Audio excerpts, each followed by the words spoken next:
మెదక్ జిల్లా చేగుంట మండలం మీడియా వడియా గ్రామంలోని దుబ్బాక బీఆర్ఎస్ నియోజకవర్గం బూత్ కమిటీ సమావేశం నిర్వహించడం జరిగింది। ఈ కార్యక్రమానికి ముఖ్య అతిథిగా మంత్రి హరీష్ రావు హాజరయ్యారు। ఈ సమావేశానికి నియోజకవర్గంలోని అన్ని గ్రామాల బూత్ అధ్యక్షులు, సభ్యులు, ప్రజా ప్రతినిధులు, ముఖ్య నాయకులు, కార్యకర్తలు పాల్గొనడం జరిగింది। అనంతరం వివిధ గ్రామాల నుండి వచ్చిన యువకులు మంత్రి హరీష్ రావు సమక్షంలోని బీఆర్ఎస్ పార్టీలో చేరడం జరిగింది। పంజాబ్ దాటేసి తెలంగాణ వరిధాన్య ఉత్పత్తిలో ఈ దేశంలో నంబర్ 1 అయింది మన తెలంగాణ। ఏదో మ్యాజిక్ చేస్తే మంత్రం వేస్తే నంబర్ 1 అవుతుందా? ఇలా కరెంట్ ఇస్తే, రైతు బంధు ఇస్తే, నీళ్లు ఇస్తే, చెక్ డ్యాములు కడితే, చెరువులు బాగు చేస్తే, పండిన పంట గింజలేకుండా కొంటే ఇలా తెలంగాణలో ఇంత పంట పండుతున్నది। ఇది నిజం కదా? అందువల్ల కళ్ళతో చూసింది నమ్మండి। కళ్ళ ముంగట కూడవేలు రాలేదు నిజం కాదా? కళ్ళ ముంగట చెరువులలో ఎండాకాలంలో బద్దలు తుంకేది నిజం కాదా? పండుతున్న పంట నిజం కాదా? ఆనాడు రైతుల పరిస్థితి చిరిగిపోయిన అంగి, పెయి మీద అంగి కూడా లేకుండా ఉండే పరిస్థితి ఉండే, ఇవాళ ఇంత అంగేసుకుని ఉండే పరిస్థితి వచ్చింది। ఇవాళ కొద్దిగా రైతులు బాగా అయ్యే పరిస్థితి వచ్చింది। ఇది ఇంకా మంచిగా కావాలన్నా మళ్ళా మనం ఆగం కావాలని ఆలోచించాలి। ఇలా కట్కేస్తే వచ్చే కరెంట్ కదా, కట్కేస్తే వచ్చే కరెంటు ఉండాలన్నా పోవాలన్నా? మళ్ళా బాయికాడ మనం తువ్వాలు వేసుకొని, దొంగరాట కళ్ళలో వత్తులు వేసుకొని కరెంటు కోసం ఎదురు చూసే రోజులు రావాలన్నా? దయచేసి చర్చ పెట్టండి। ఇలా కర్ణాటక రైతుల పరిస్థితి ఏంటి? కాంగ్రెస్ అధికారంలో ఉన్న ఏ రాష్ట్రంలో కూడా 7 గంటల కంటే ఎక్కువ కరెంట్ వస్తలేదు। ఛత్తీస్గఢ్ 7 గంటలు, రాజస్థాన్ లో 7 గంటలు, కర్ణాటకలో చెప్పేది 5, వచ్చేది 3। మరి మళ్ళా ఆ రోజులు రావాలన్నా? ఒక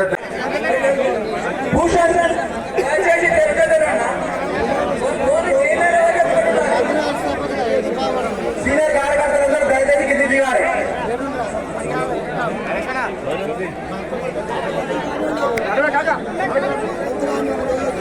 కొత్తవారికి ఆహ్వానించాలి। గౌతమాబాద్ నుండి నేను నరసింహు, శ్రీకాంత్, నాగరాజు, కనకరాజు, నరసయ్య, వెంకటేష్, స్వామి, రమేష్, నందం, రవి,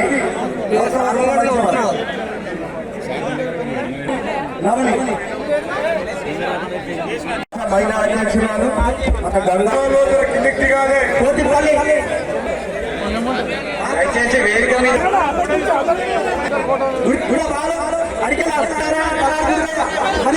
అధ్యక్షుడు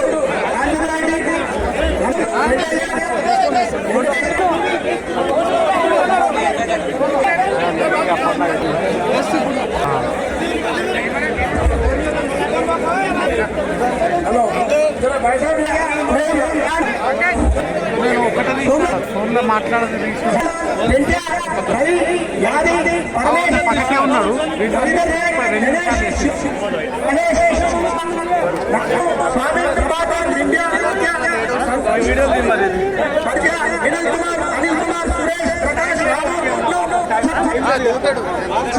ఇక్కడేనా ఆరు నర్సుడు ఆరు దగ్గర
ముద్రా సంఘం సంబంధించిన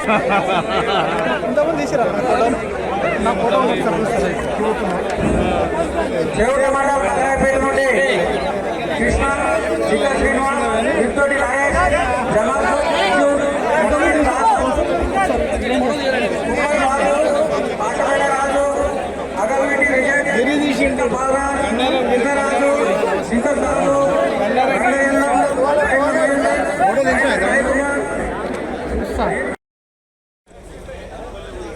గౌరవనీయులు ఈ కార్యక్రమానికి చేసినటువంటి 100 ఓట్ల ఇన్ఛార్జ్ మీరే ఈ ఎన్నికకు మొత్తం కర్త కర్మ క్రియ. మీరు గట్టిగా పనిచేస్తే 100 ఓట్ల ఇన్ఛార్జీలు గట్టిగా పనిచేస్తే అద్భుతమైనటువంటి విజయాన్ని మనం సాధించవచ్చు.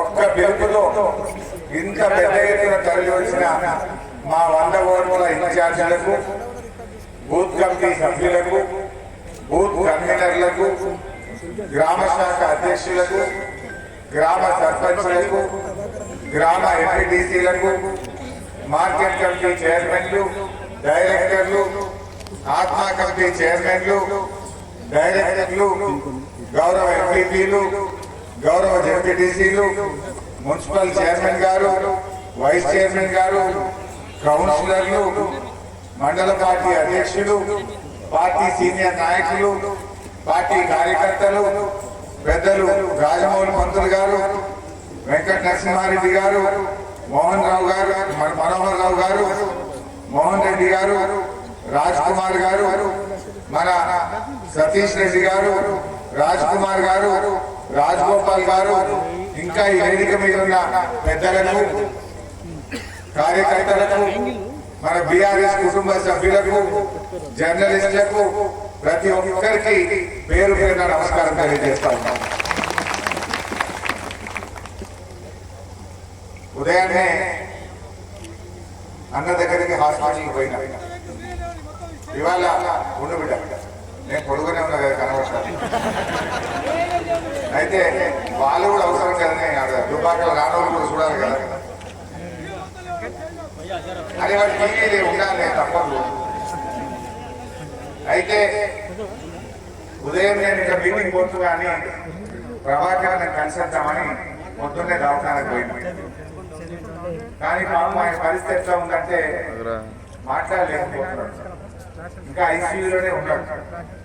నేను ఇట్లా మీటింగ్ పోతున్నా చెప్తావా అన్న, మేము ఇట్లా కార్యకర్తల్ని 100 ఓట్ల ఇన్ఛార్జ్ మీటింగ్ పెట్టుకున్నాం, ఏమన్నా చెప్పమంటావా, నీ మాట గురించి ఏమన్నా చెప్పాలా, కొద్దిసేపు ఏదైనా మాట్లాడితే తన ఆలోచన ఏమైనా చెప్తాడేమో అని చెప్పి ఇంకో మైక్ కావాలి. అయితే పొద్దున్నే ఆసుపత్రికి పోయినా. ఎంత బాధ అయిందంటే అన్నం చూస్తూ ఉంటే నిజంగా ఆ గొంతంతా వస్తలేదు బయటకు, ఇంకా సరిగ్గా మాట్లాడలేకపోతున్నాం. ఇవాళ ఆయన అయితే మీకు చూసింది 10 ఏళ్ళు ఎంపీగా చూసింది. అంతకుముందు ఉద్యమం జరిగేటప్పుడు కూడా 2001 నుంచి కూడా ఒక కార్యకర్తగా, ఒక నాయకునిగా మీ అందరికీ, కొంతమందికి క్లాస్మేట్గా, కొంతమందికి ఫ్రెండ్గా, కొంతమందికి మిత్రుడిగా, కొంతమందికి బంధువుడిగా, అందరికీ చాలా మందికి సుపరిచితమైన వ్యక్తి. ఏ రోజు కూడా ఒకరిని నొప్పించే పనో, ఒకరిని కసురుకునే పనో, ఒక మాట గట్టిగానే మనస్తత్వం కూడా ఆయనకు లేదు. కోపం కాదు కదా, పగ కాదు కదా, కనీసం ఒక మాట కూడా గట్టిగా అయినటువంటి వ్యక్తి. అసలు అటువంటి వ్యక్తి మీద ఈరోజు ఈ దాడి జరగడం అనేటువంటిది నిజంగా చాలా చాలా బాధకరం. అసలు నేనైతే ఊహించలేదు. ఆ ఫోన్ రాగానే, ప్రభాకర్ ఫోన్ రాగానే వాళ్ళ డ్రైవరు మాట్లాడితే నాకు ఏడుస్తున్నాడు. అన్నా నన్ను హైదరాబాద్ తీసుకుపో, అన్నా నన్ను బతికి అని ఆ కత్తిపోటు పడ్డ 3వ నిమిషం 4వ నిమిషం నాతో మాట్లాడింది ఫోన్. అన్నా నాకు అంత తిప్పినట్టు అవుతుంది, నా కళ్ళు చక్కరించినట్టు అవుతుంది, అన్నా నన్ను బతికి, అన్నా నన్ను హైదరాబాద్ తీసుకుపోయా అని ఫోన్లు అంటున్నాడు. యాక్చువల్ నాకేమో నారాయణఖేడ్లో ముఖ్యమంత్రి గారి మీటింగ్ ఉండే, సీఎం గారి మీటింగ్ పోదామని నేను సంగారెడ్డి దాటుతున్నా. నారాయణఖేడ్ వైపు పోతున్నా, 1:20 నేను అటు పోతా ఉంటే సడన్ గా ఫోన్ వచ్చింది. నేను కారు మలుపుకొని హాస్పిటల్కి మాట్లాడి, డాక్టర్లు మాట్లాడుకొని పరిగెత్తుకొని అన్నది యశోద ఆసుపత్రి హైదరాబాద్ తీసుకుపోయింది. నిజంగా డాక్టర్లు కూడా ఏమన్నారంటే, ఇంకొక గంట లేట్ అయితే ఆయన ప్రాణాపాయం జరుగుతుండే, మీరు తొందరగా తెచ్చి ఆయన ప్రాణం కాపాడిండు అని డాక్టర్ అన్నారు. వాస్తవానికి కత్తి నేను ఇంకా లోపల దిగలేదేమో అనుకున్నాను. డాక్టర్ లోపల తీసుకుపోయి మేము ఆయన సర్జరీకి ఆపరేషన్ ముందు పోగా ఏం చేసిందంటే సిటీ స్కాన్ చేశాడు. సిటీ స్కాన్ లో అంతా కడుపులో రక్తం అంతా గడ్డ కట్టింది. సో ఆ రక్తం అంతా అది బ్లాక్ చేసి నల్లా కనబడుతుంది, సరిగా కనబడలేదు. కత్తి ఎంత దూరం తిరిగిందో మేము చూస్తుంటే మాకు కొంచెం డౌట్ ఉంది. మేము ఆపరేషన్ థియేటర్ తీసుకుపోయి ఆయనకు మంత్రి హరీష్ అన్న గారికి, వేదిక మీద ఉన్న సీనియర్ నాయకులకు, జెడ్పీటీసీలు, ఎంపీపీలు, ఎంపీడీసీలు, స్థానిక ప్రజాప్రతినిధులు, మన పార్టీ కార్యకర్తలు, బూత్ ఇన్ఛార్జీలు, బూత్ అధ్యక్షులు, 100 ఓట్ల ఇన్ఛార్జీలు, ఇక్కడ విచ్చేసిన ప్రతి ఒక్కరికి పేరు పేరున నా నమస్కారాలు. అక్క ఆల్రెడీ మాట్లాడి మొత్తం చెప్పింది, నేను చెప్పినప్పుడు ఇబ్బంది పెట్టింది. సంక్షేమ పథకాల గురించి నేను చెప్పాను, ఎందుకంటే హరీష్ అన్న ఉన్నారు, పెద్దలు హరీష్ అన్న గారు ఎక్స్ప్లెయిన్ చేస్తారు. మనం ఒక్కటి చిన్న విషయం గుర్తుపెట్టుకుందాం. 2001లో పార్టీ ఆవిర్భావం తర్వాత మన సంఖ్య ఎంత ఉండే, ఒక ఊర్లో 4, 5, 6 యువకులు ఉండే. అలాంటి పరిస్థితులలో ఎక్కడైనా హైదరాబాద్ నుంచి పిలిపోస్తే ఇక్కడ అందరం కదిలి మండల కేంద్రానికి ఏది ఉంటే అది అందుబాటులో వెహికల్ ఎక్కి మండల కేంద్రానికి వచ్చి ప్రోగ్రామ్ చేసిన సందర్భం మనది.